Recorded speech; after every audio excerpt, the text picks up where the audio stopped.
right, so we have this right here. This guy is called Pastor Kingsley. He's a Nigerian like myself, and he teaches marriage. I follow his stuff a little bit, and I enjoy some of his stuff. He loses me quite a bit as well too, especially when it gets down to certain. I'm trying to see if I can get a better view of him. Right, when it gets down to certain Bible verses and analogies he's trying to make, like for example, he got to a place here, he talked about men like to have their quiet time, but women also like quiet time. There's a lot of generalization in what he was saying in this video. I don't necessarily disagree with him. I just think he's aiming at painting a picture like all men are like that. Men are not a monolith, right? Neither are women, right? But the topic is understanding the spouse, okay? So I'm just sharing my insights, okay? Some people will call me an expert on this. My wife and I do create a lot of content around marriages at Lola and Ola. You go to lolaandola.com, you'll find it there, right? So we do. And we try not to come from a scriptural standpoint. We believe, number one, that there's GPS, there's God, purpose, and self.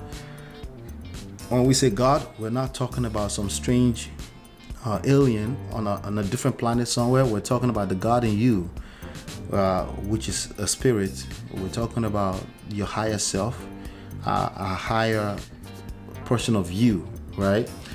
That's not caught up in any moment in time, but takes the time to understand our being, right?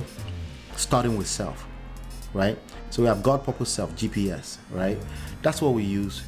We do have some favorite scriptures because I'm also a church boy, but we don't go the religious route because the religious route, in my personal opinion, has failed. Why? Because it's religious. Because when people make anything religion, kind of like the red pill thing I was talking about, it gets bastardized, okay? Because men or human beings in general, they're always seeking answers. So they're looking for like cutthroat formula to answer every questions. And that's lack of patience. Precisely on other human beings, because we're social beings, right? So, and that's why sometimes we gravitate towards certain scriptures, because we actually tend to use them to manipulate other people, right? So when he's not quoting the Bible, I agree 100% with everything he's saying. When he starts to use certain analogies, I'm like, this is the analogy that somebody will run with and then try to manipulate another person. So in my opinion, the best way to understand your spouse is listening. All right, so I'm going to sound like a broken record.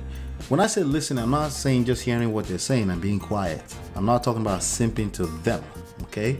I'm talking about listening for the purpose of understanding where they're coming from. Where are they coming from with whatever they're saying?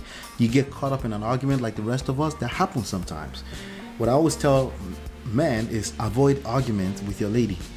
Why did I say that? Because I know you're going to get caught up in it sometimes. But if you have at the back of your mind as a rule that you should be avoiding argument with a lady, a man who argues with a woman simply does not understand a woman. If you don't understand a woman, how can you possibly lead them? So when you, sometimes as a human being, you get caught up, sometimes you catch yourself and you back off.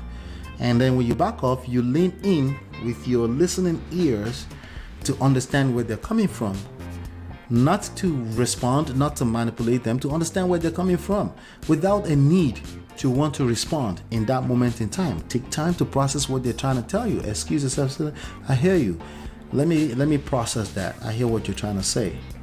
Let me process it though, and then we can handle it properly. You do more of that, a woman does not get to decide if they should submit to you. They just submit because it's comfortable. They feel safe, right?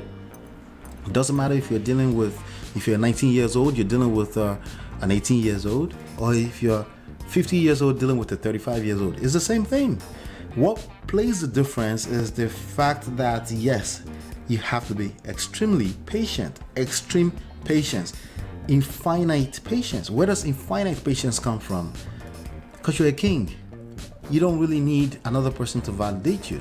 It's cool, it's nice when other people validate you, but the best place to be is to not need another person to validate you. That's the best way to understand your spouse. I have no scriptures for that. I'm sure there are scriptures that supports that, but I think you can take that and run with it and see what you can do with it. It's not a gospel truth. It's something you can work with. All right.